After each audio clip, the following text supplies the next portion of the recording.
নিয়তি।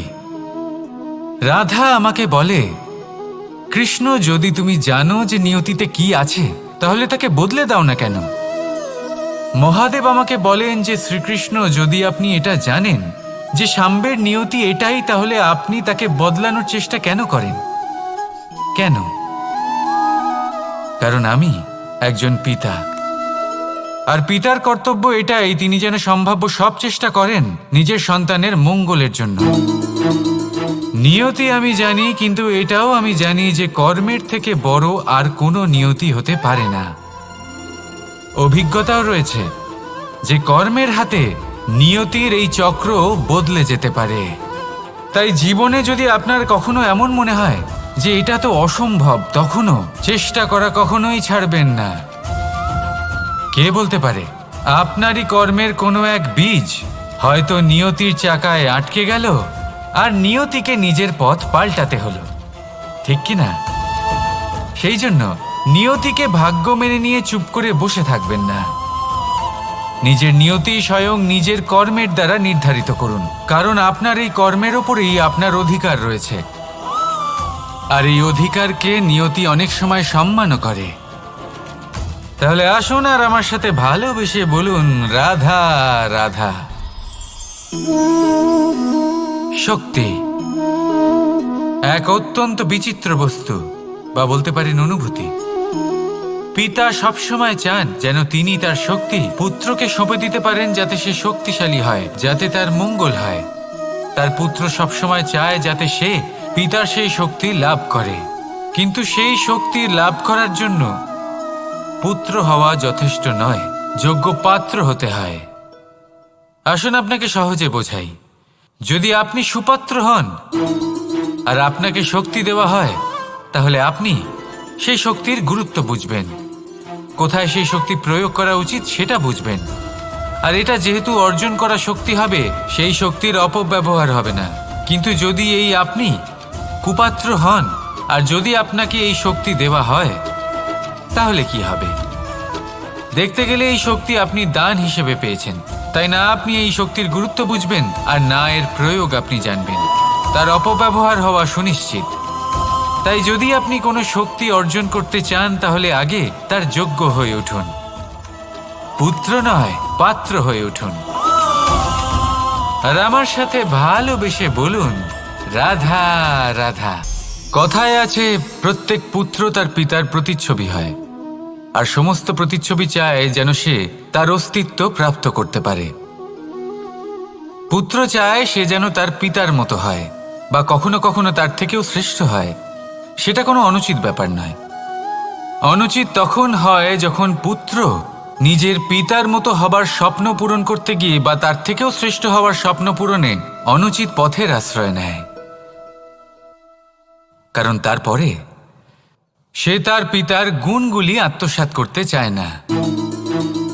সে শুধুই এটা চায় যে সংসারের চোখে যেন আমি শ্রেষ্ঠ প্রমাণিত হই। এটা অনুচিত। সংসারে এমন অনেক মানুষ আছেন যারা এই কারণে শ্রেষ্ঠ হওয়ার চেষ্টা করেন যাতে তার পরিবারের তার পিতার সম্মান বৃদ্ধি পায়। এমনও মানুষ থাকেন, আর এটাই হলো পার্থক্য উদ্দেশ্যের। মনে রাখবেন, যদি আপনার উদ্দেশ্য শুভ হয় তাহলে পথও শুভ হবে, যদি আপনার উদ্দেশ্য অশুভ হয় তাহলে পথও অশুভ হবে। তাহলে নিজের পিতার মতো হবার চেষ্টা অবশ্যই করুন, তার থেকেও শ্রেষ্ঠ হওয়ার চেষ্টা অবশ্যই করুন, কিন্তু মনে রাখবেন আপনার সংকল্প আর আপনার উদ্দেশ্য এই দুই শুভ হওয়া উচিত। তাহলে আসুন আর আমার সাথে ভালোবেসে বলুন, রাধা রাধা। শক্তি শক্তি অর্জন করা এতটা কঠিন নয় যতটা শক্তি লাভ করার পরে সেই শক্তি সামলানো কঠিন হয়। কারণ যেই মানুষ শক্তি লাভ করে তার মনে গর্ববোধ জন্মায়, জন্মায় অহংকার, জন্মায় জেদ। তাই শক্তি প্রাপ্ত করার সাথে বিনম্র থাকাও অত্যন্ত আবশ্যক। আর এটা আমাদের শেখা উচিত বৃক্ষের থেকে। বৃক্ষ যা আমাদের ফল দেয়, বৃক্ষ যা যত ফল দেয় ততটাই ঝুঁকে যায়। আমরা পাথর মারি ওই বৃক্ষের থেকে ফল প্রাপ্ত করার জন্য। সেই পাথরের মার সহ্য করেও বৃক্ষ আমাদের ফল দেয়। কোনো গর্ববোধ নেই, কোনো অহংকার বোধ নেই, আর সেই জন্য এই বৃক্ষের পুজো করা হয়। এটাই হলো মাহাত্ম্য শক্তির সাথে বিনম্রতার। যদি এই শক্তি সৃজন করে থাকে, সাহায্য করে থাকে, সম্বল হয়ে থাকে, তবেই সেই শক্তি উপযুক্ত। আর নয়তো সেই শক্তি একদিন আপনাকে আসক্ত অবশ্যই করবে। তাহলে শক্তি অবশ্যই অর্জন করুন, কিন্তু তার সাথে সেই শক্তি সামলানোর মতো বিবেকও আপনাকে অবশ্যই জাগ্রত করতে হবে। তাহলে আসুন আমার সাথে ভালোবেসে বলুন, রাধা রাধা। অহংকার অত্যন্ত বলশালী হয়। এই অহংকার মানুষকে কখনো নত হতে দেয় না।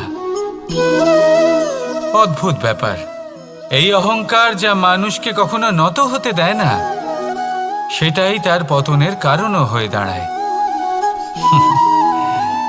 যেখানে মানুষ এটা ভাবতে শুরু করে যে শুধুমাত্র সেই যোগ্য, সেখান থেকেই তার পতনের আরম্ভ। ঠিক কিনা? দেখুন, যদি কোনো মানুষ এটা ভাবে যে আমি এই সব কিছু করতে পারি, তাহলে তা হলো বিশ্বাস। কিন্তু যদি সে এটা ভাবতে থাকে যে শুধুমাত্র আমি এই কাজ করতে পারি, তাহলে তা হলো সেই ব্যক্তির অহংকার। আর এটা আপনাকে বিনাশের দিকে অবশ্যই নিয়ে যাবে। মনে রাখবেন, যখন আমি আর শুধুমাত্র এই দুই এক হয়ে যায়, সেখান থেকে আপনার পতনের সূত্রপাত হবেই। তাই আপনি কখনোই এই অহংকারের চক্রব্যূহে ফেঁসে যাবেন না। বিশ্বাস রাখুন নিজের ওপর এবং অন্যের ওপরও। আর মনে রাখবেন, বিশ্বাসের মধ্যে বিশ্বের প্রত্যেকটা বস্তু বসবাস করে। তাই এই অহংকারকে ত্যাগ করে ফেলুন আর আত্মবিশ্বাসের ওপর মনোসংযোগ করুন। আর আমার সাথে ভালোবেসে বলুন, রাধা রাধা। মানুষ নিজের জীবনে ঈশ্বরকে খুব মান্য করে। ওনার জন্য কি না করে, ভিন্ন ভিন্ন নামে তাকে স্মরণ করে, তাকে পুজো করে, তার আরাধনা করে। সে জানে যে ঈশ্বর তাকে শক্তি অবশ্যই দেবেন, তাকে সাহায্য অবশ্যই করবেন। কিন্তু যখন প্রশ্ন আসে গুরু এবং ঈশ্বরের, তখন গুরুর মান কখনো কম হওয়া উচিত নয়। কারণ সত্যি বলতে কি, গুরুই হলেন সেই সিঁড়ি যা বেয়ে আপনি ঈশ্বরের কাছে পৌঁছানোর পথ খুঁজে পাবেন। সেই পথ আপনি গুরুর থেকেই পাবেন। গুরু না থাকলে আপনি কখনো ঈশ্বর লাভ করতেই পারবেন না। আর জীবনে অনেক সময় লক্ষ্যের থেকেও অনেক বেশি গুরুত্বপূর্ণ হলো পথ। তাই এই পথের সম্মান করতে শিখুন, অর্থাৎ গুরুকে সম্মান করতে শিখুন। কারণ গুরুই হলেন পরমেশ্বর। তাহলে আসুন আর আমার সাথে ভালোবেসে বলুন, রাধা রাধা। আপনার জীবনে আপনার প্রকৃত বন্ধু আসলে কে? আপনার সব থেকে শ্রেষ্ঠ মিত্র আসলে কে? তিনি যিনি সময় এলে পরে আপনাকে সাহায্য করেন, নাকি তিনি যিনি সময় এলে পরে আপনাকে অর্থ দেন? দেখুন, আমরা হলাম মানুষ, আমাদের জীবনে লেনদেন চলতেই থাকে। এটা আমাদের জীবনের অভিন্ন অংশ। কিন্তু অনেক সময় এমন হয় যে আমরা তাকেই নিজের প্রকৃত বন্ধু বলে মনে করি, যিনি আমাদের একটা বহুমূল্য উপহার দেন। ঠিক কিনা? এবার আপনার জীবনে সেই বহুমূল্য উপহার কোনটা, ওই অমূল্য মিত্র আসলে কে, সেই সিদ্ধান্ত হলো আপনার। কিন্তু যদি আপনি আমাকে জিজ্ঞেস করেন, তাহলে আমার মতে স্বর্ণ, হিরে, মুক্ত, ধন এগুলো বহুমূল্য নয়। বহুমূল্য হলো সঙ্গ, যখন আপনি একা হয়ে যাবেন, সময়, যখন আপনার তাকে প্রয়োজন হবে, সমর্পণ, যখন আপনার বিশ্বাসের প্রয়োজন পড়বে। যে মানুষ আপনার প্রতি এই 3 গুণ প্রদর্শন করেন, যিনি আপনার কঠিন সময়ে আপনাকে অবশ্যই সঙ্গ দেবেন, যখন আপনার প্রয়োজন পড়বে আপনাকে অবশ্যই সময় দেবেন, আপনার প্রতি সম্পূর্ণ সমর্পিত থাকবেন, সেই হলো আপনার আসল মিত্র, সেই হলো আপনার প্রকৃত বন্ধু। কারণ সত্যি বললে, বন্ধুত্বের অর্থই হলো নিজেকে সম্পূর্ণরূপে কারোর কাছে সমর্পণ করে দেওয়া। তাই আপনার সেই বন্ধুর জন্য নিজের প্রাণ উজাড় করে দিন আর ভালোবেসে বলুন, রাধা রাধা।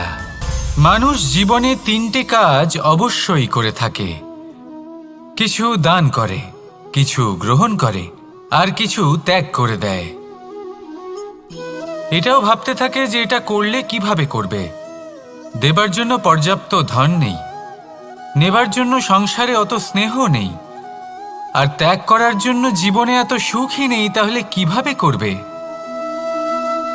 আসলে আমরা বস্তুগত চাহিদা অর্জনে এত ব্যস্ত হয়ে পড়ি যে আমরা বুঝতেই পারি না যে কি নেবার আছে, কি দেবার আছে, আর কি ত্যাগ করার আছে। তাহলে আজ আমি আপনাকে বলেই দিই, মনে রাখবেন এই 3টে গুরুত্বপূর্ণ গুণ, 3টে গুরুত্বপূর্ণ কথা। দেবার জন্য আছে দান, নেবার মতো আছে জ্ঞান, আর ত্যাগ করার মতো আছে অহংকার। যখন আপনি দান করতে শিখে যাবেন, জ্ঞান অর্জন করার শক্তি আপনা থেকেই আপনার মধ্যে চলে আসবে। আর যখন এই জ্ঞান আপনার মধ্যে প্রবেশ করবে, অহংকার আপনা থেকেই আপনার থেকে দূরে চলে যাবে। যে ব্যক্তি এই 3-এর মধ্যে ভারসাম্য বজায় রাখতে পারে, তার বর্তমান, ভূত, ভবিষ্যৎ, লোক, পরলোক সব কিছু শুধরে যায়। যেই দিন আপনি দান করতে শিখে যাবেন, জ্ঞান আহরণ করতে শিখে যাবেন, অভিমান ত্যাগ করতে শিখে যাবেন, আপনার সর্বশক্তিশালী, সর্বশক্তিমান পরমেশ্বরেরও প্রয়োজন পড়বে না। কারণ তখন ঈশ্বর আপনার মধ্যেই বাস করবেন। তাহলে আসুন আর আমার সাথে ভালোবেসে বলুন, রাধা রাধা। জীবনে অনেক সময় সমস্যা আমাদের চারদিক থেকে ঘিরে ফেলে। এই সমস্যা নানান ধরনের হতে পারে। আর্থিক সমস্যা হতে পারে, পারিবারিক সমস্যা হতে পারে, কোনো সম্পর্ক নিয়ে সমস্যা হতে পারে, কখনো কোনো দৈনিক সমস্যা হতে পারে, কখনো কোনো দ্বন্দ্ব হতে পারে, অনেক সমস্যা হতে পারে। কিন্তু যখনই কোনো সমস্যা আসে, আমাদের মনে তার জন্য একটা উত্তর অবশ্যই থেকে থাকে, যা আমাদের অন্তরে রয়েছে। একে আমরা বলি আত্মা। আত্মা হলো পরমাত্মারই রূপ, আর পরমাত্মা তা কখনোই কিছু অনুচিত চাইবে না, তাই তো? এই আত্মা খুব ভালো করে জানে যে কোনটা উচিত আর কোনটা অনুচিত। যদি আসল বিষয়ের কথা বলি, তাহলে আপনাকে নিজের মনকে বুঝতে হবে। কারণ আত্মা তো পরমাত্মা থেকেই আসে, কিন্তু এই মন মানুষ জন্ম থেকেই প্রাপ্ত করে, যার বিকাশ হয় এই সংসারকে দেখে। যেদিন আপনার এই মন আর আপনার এই আত্মা, এই দুই এক হয়ে যাবে, আত্মসাৎ হয়ে যাবে, সেদিন আপনার জীবনে না কোনো সমস্যা থাকবে, না কোনো ঝঞ্ঝাট থাকবে, না কোনো সংকট থাকবে। কারণ আপনার কাছে সেই সমস্ত সমস্যার, সমস্ত বিপদের সমাধান থাকবে, আর তাও আপনারই অন্তরে। তাহলে আসুন আর আমার সাথে ভালোবেসে বলুন, রাধা রাধা। ভক্তি আর শক্তি, এই দুইয়ের মধ্যে সম্পর্ক অত্যন্ত সরল। মানুষ ভক্তি করেন যাতে তিনি শক্তি লাভ করতে পারেন, আর শক্তি লাভ করার পরে ভক্তিভাব ভুলে যান, আর শক্তির প্রতি আসক্তিতে মত্ত হয়ে যান, আর সেখান থেকেই তার বিনাশ শুরু হয়।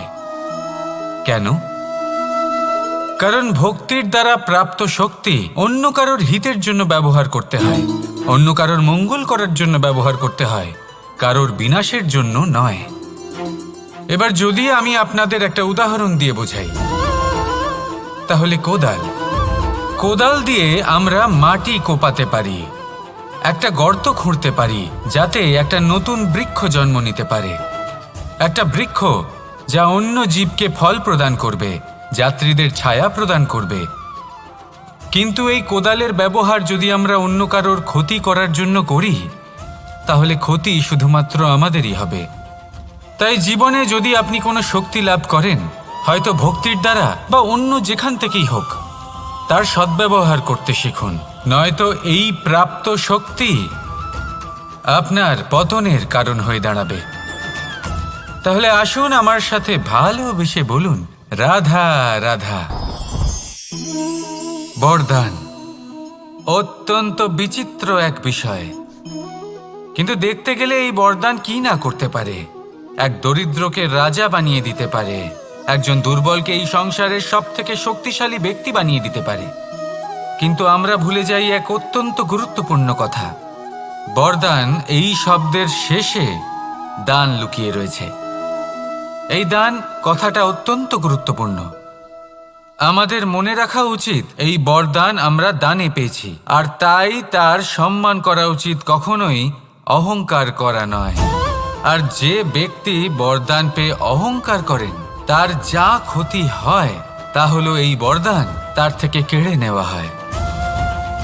বর অর্থাৎ শ্রেষ্ঠ, অর্থাৎ বরদানের অর্থ হলো একটা শ্রেষ্ঠ দান, এবং তার ব্যবহার যদি আপনি কারোর ক্ষতি করার জন্য করেন তাহলে ক্ষতি শুধুই আপনার হবে।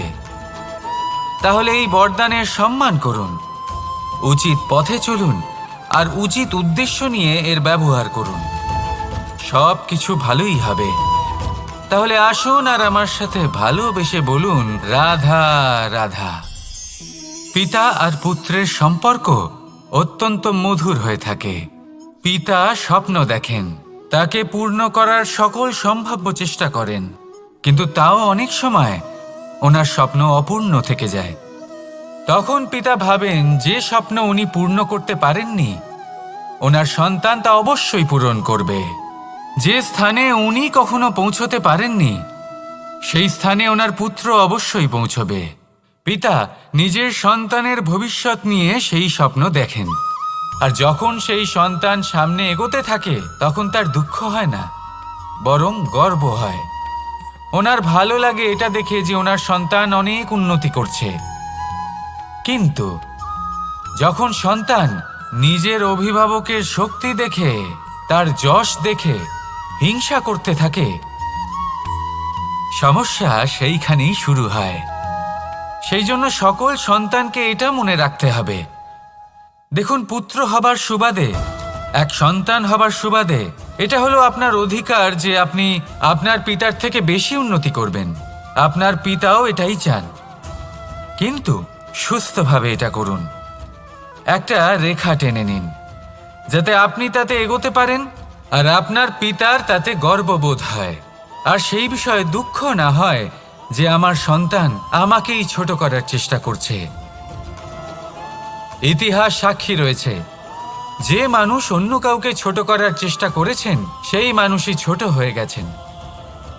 আর আমার মনে হয় না আপনি এটা চান, কারণ কোনো একদিন আপনিও কারোর পিতা হবেন। আসুন আমার সাথে ভালোবেসে বলুন রাধা রাধা। সাথী, সাথী এই শব্দটির ব্যাখ্যা কে কিভাবে করে? মিত্র, সখা, বন্ধু, কিন্তু অর্থ একটাই, তিনি যিনি আপনার সঙ্গী হন আর তিনি যার সাথী আপনি হন। এবার সব থেকে বড় প্রশ্ন হলো এটাই যে তিনি কে হতে পারেন যাকে আপনি আপনার সাথী বলে মেনে নিতে পারেন, নিজের সখা, নিজের মিত্র, নিজের বন্ধু মেনে নিতে পারেন। আপনার সাথী হলেন তিনি যিনি দুঃখের সময় আপনার পাশে থাকবেন, আপনার হাত ধরে থাকবেন। আপনার সাথী হলেন তিনি যার হাত আপনি নিজের সুখের দিনে ধরে থাকবেন।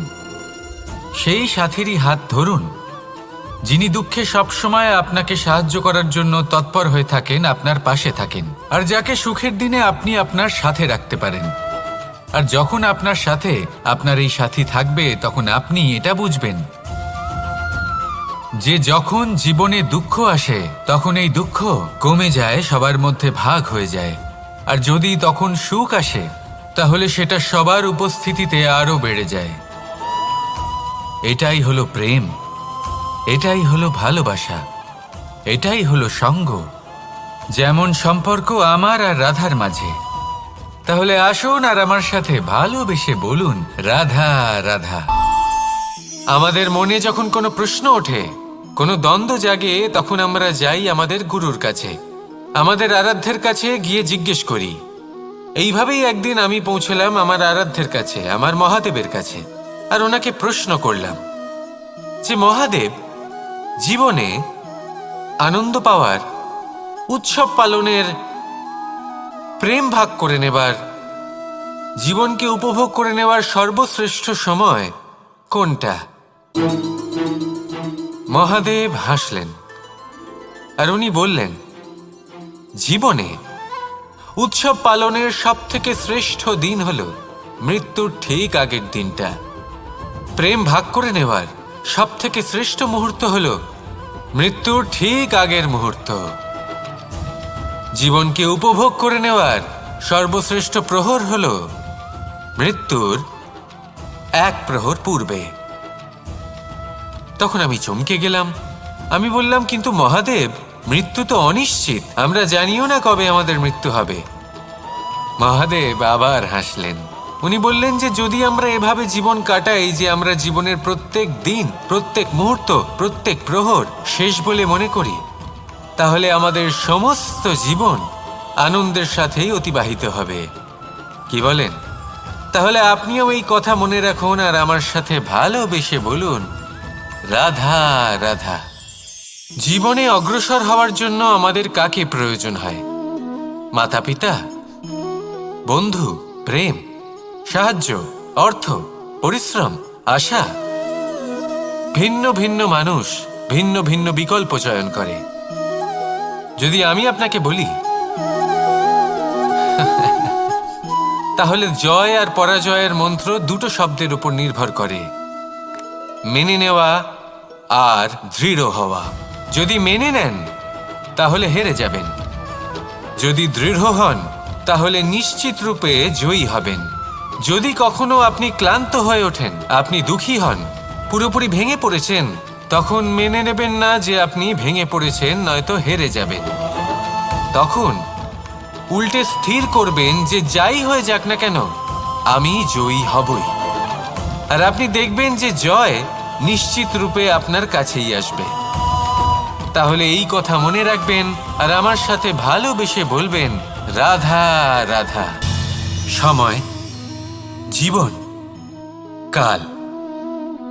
দেখতে গেলে এই তিনটি শব্দ একটি শব্দেরই সমার্থক শব্দ মনে হয়, কিন্তু এই শব্দগুলির অর্থ কি সমান? কখনোই নয়। হ্যাঁ, এই সময় চলতে থাকে, জীবন চলতে থাকে, কালচক্র চলতে থাকে। এই সময় কেটে যায়, কিন্তু এই জীবন, একে যাপন করতে হয়। কি বলেন? এই জীবনে কিছু করুন বা কিছু না করুন, জীবন এমনি কেটে যাবে, আপনি জানতেও পারবেন না।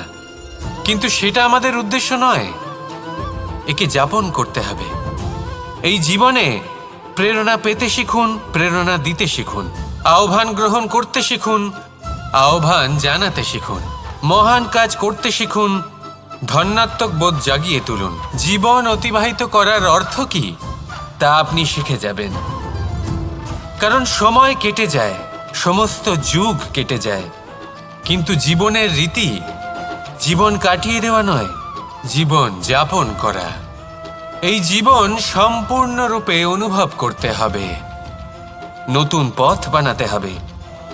এবারে যদি এই জীবন বাঁচার সময় একবার ভেবে দেখুন, যদি মনে প্রেম থাকে, সদ্ভাবনা থাকে, তাহলে কি হবে?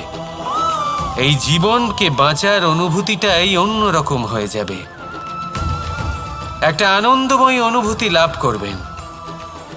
তাহলে এটাই করুন আর আমার সাথে ভালোবেসে বলুন, রাধা রাধা।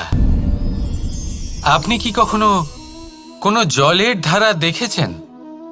তার সামনে যতই মাটি থাকুক না কেন, যতই কাদা থাকুক না কেন, যখন এই জলের ধারা বইতে আরম্ভ করে দেয়, তখন এই কাদাকে নিজেই ধুয়ে নিয়ে যায়। ওই কাদাকে ধুয়ে দেয় এবং নিজের পথ নিজেই তৈরি করে নেয়। তাহলে আপনিও এরকম জলের মতো হয়ে উঠুন। যদি হয়ে উঠতে পারেন, তাহলে নিজের মনের, নিজের ভাবনার, নিজের জীবনের যত অনাবশ্যক তত্ত্ব আছে, অনুপযোগী অংশ রয়েছে, অর্থাৎ অপরিষ্কার অংশ রয়েছে, তা নিজে থেকেই নির্মল হয়ে উঠবে। আর যেরকম জলের ধারা কখনো থেমে থাকে না, সব সময় বয়ে চলে, সেইভাবে আপনিও কখনোই থামবেন না। সবসময় বয়ে চলুন, এগোতে থাকুন। পথে যদি অনেক বিপদ আসে, সমস্যা আসে, থামবেন না, তার উপর নিরন্তর প্রহার করুন, নিরন্তর প্রয়াস করুন আর অগ্রসর হন। আপনি ভেবে দেখুন, এই জলের ধারা কখনো থেমে থাকে না, সবসময় বয়ে চলে, বিপদের সম্মুখীন হয়ে তাকে সাথে বয়ে নিয়ে চলে। সেই জন্য জলের ধারা, প্রবাহমান এই ধারা, এর থেকে কখনো দুর্গন্ধ আসে না, এতে কখনো ময়লা জমতে পারে না, বরং পালিত হয় সুন্দর প্রাণবন্ত জীবজন্তু, যেমন সুন্দর ছোট মাছ। তাই আপনিও এটাই করুন, কখনো থামবেন না, শুধু চলতে থাকুন, জলের ধারার মতো বইতে থাকুন। আপনি আপনার লক্ষ্য অবশ্যই খুঁজে পাবেন, আর তার সাথে নিজের অন্তরের যে মালিন্য রয়েছে তা আপনি নিজেই নিজের থেকে দূরে করে দেবেন। তাহলে আসুন আর আমার সাথে ভালোবেসে বলুন, রাধা রাধা। এবার অনেক সময় মানুষের মনে এরকম প্রশ্ন আসে যে এই সংসারে সবথেকে বড় বিপদ কি? কেউ বলে ধর্ম সংকট, আবার কেউ বলে প্রাণের ওপর আসা সংকট। প্রত্যেক মানুষের জীবনে বিভিন্ন সংকট আসে, আর এই সমস্ত সংকট অত্যন্ত বিচিত্র হতে পারে। এই সমস্ত সংসার হলো সংকট দ্বারা পরিপূর্ণ। ঠিক আছে, আপনাকে একটা উদাহরণ দিই। একজন ধনী ব্যক্তি, এবার ওনার জীবনে সংকট কি হতে পারে? সংকট এটাই যে কেউ তার সম্পত্তি চুরি না করে নেয়, আমরা বুঝতে পারছি। এবার একজন চোর, তার জীবনে সংকট কি হতে পারে? যে চুরি করার সময় সে যদি তার একটা কাশি চাপতে না পারে, তাহলে সে ধরা পড়ে যেতে পারে, ঠিক কিনা? আবার অনেক সময় এমনও হয় যে যার জন্য আমি সংকট, সেও আমার কাছে সংকট। যেমন এই পরিস্থিতিতে দেখুন, সংকট হলো সংকট, এ তো জীবনে থাকবে, কিন্তু এর সম্মুখীন কিভাবে হওয়া যায়? খুব সরল, সব এটার ওপর নির্ভর করে, মনের ওপর। এই মনকে নিয়ন্ত্রণ করলে সব ঠিক থাকবে। এবার যদি ধনী ব্যক্তি মনকে নিয়ন্ত্রণ করে ফেলেন, নিজের অর্থের ব্যবহার শুভ কাজের জন্য, সমাজের সেবার জন্য বিকাশ করতে করেন, ওই অর্থকে একত্রিত করে না রাখেন, তাহলে চুরির সমস্যা, এই সংকট সেখানেই কেটে যাবে। এবার যদি কথা বলি সেই চোরের, তাহলে চোর যদি নিজের মনকে সংযত করে নেয়, যদি নিজের কর্মকে নিয়ন্ত্রণ করতে পারে, তাহলে এমন কোনো স্বর নেই যা ওকে ধরা পড়তে বাধ্য করবে। সেই জন্য জীবনে সংকট যতই আসুক, যত বড়ই সংকট আসুক না কেন, কবচ হলো একটাই, আর এই কবচের নাম হলো আত্মনিয়ন্ত্রণ। নিজের মনকে নিয়ন্ত্রণে রাখতে শিখুন। এটা নিজের জীবনে প্রয়োগ করে তো দেখুন।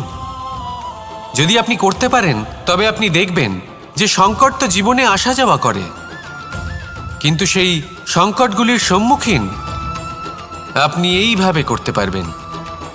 তাহলে সেটাই করুন, আর আমার সাথে ভালোবেসে বলুন, রাধা রাধা। এই দড়িটা দেখুন,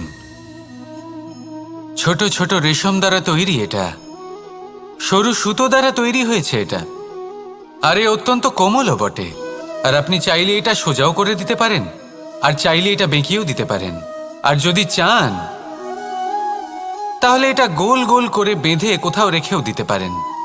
এবার এই কোমল দড়ি যদি কোনো নিষ্ঠুর কঠিন পাথরে বারংবার জড়িয়ে দেওয়া হয়, তাহলেও তাকেও কাটতে পারে, নিজের ছাপ ছেড়ে যেতে পারে, সেটার আকারও বদলে ফেলতে পারে। এবার এর কারণ কি? এর কারণ হলো অভ্যাস আর নিরন্তর প্রচেষ্টা। যদি আপনিও চেষ্টা করেন আর নিরন্তর কর্ম করে যান, তাহলে আপনার প্রারব্ধ পাথরের মতো কঠিনই হোক না কেন, তাতে ভাঙন ধরিয়েও আপনি নিজের লক্ষ্যে অবশ্যই পৌঁছতে পারবেন। একটা গুরুত্বপূর্ণ কথা মনে রাখবেন, সুকর্মের অভ্যাস আর নিরন্তর প্রয়াস, এই হলো সাফল্যের মন্ত্র। তাহলে জীবনে এই মন্ত্র আনুন আর আমার সাথে ভালোবেসে বলুন, রাধা রাধা। বসন্ত ঋতু, এই সময় মন আনন্দে ভরে থাকে। এমন মনে হয় যেন আমরা আকাশে বিচরণ করতে চলে যাই, কিন্তু সেটা তো সম্ভব নয়। সেই জন্য হয়তো আমরা ঘুড়ি ওড়াই, এই ঘুড়িকে নিজেদের প্রতিরূপ মনে করে। এবার অনেক মানুষ আছেন যারা ঘুড়ি ওড়ান, কিন্তু এই কর্মের সারমর্ম কি সেটা কজন বুঝতে পারেন?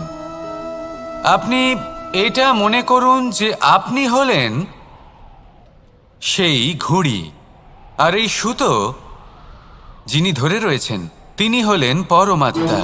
আর এই সুতো যেখান থেকে শুরু হয় সেই লাটাই হলো আমাদের কর্মচক্র। এবার আপনি নিজেই অনুমান করুন যে এই উড়ান কার ওপর নির্ভরশীল, পরমাত্মার ওপর আর আপনার কর্মের ওপর। যদি পরমাত্মা আপনার হাত ধরে থাকেন, আপনার সাথে থাকেন, যদি আপনি শুভ কর্ম করতে থাকেন, আপনি এই আকাশে উড়তে থাকবেন। কিন্তু কোথাও কোথাও যদি পরমাত্মার সাথে এই বন্ধন ছিন্ন হয়, আপনার কর্মচক্র খারাপ হয়ে যায় বা থেমে যায়, তাহলে আপনার এই ঘুড়ি কেটে যাবে আর দূরে কোনো গাছের ডালে গিয়ে আটকে যাবে। তাই শুধুমাত্র ঘুড়ি ওড়াবেন না, তার থেকে শিখুন, পরমাত্মার সাহচর্যে থাকুন, সবসময় শুভ কর্ম করতে থাকুন আর সবসময় এই আকাশে উড়তে থাকুন। আসুন আর আমার সাথে ভালোবেসে বলুন, রাধা রাধা।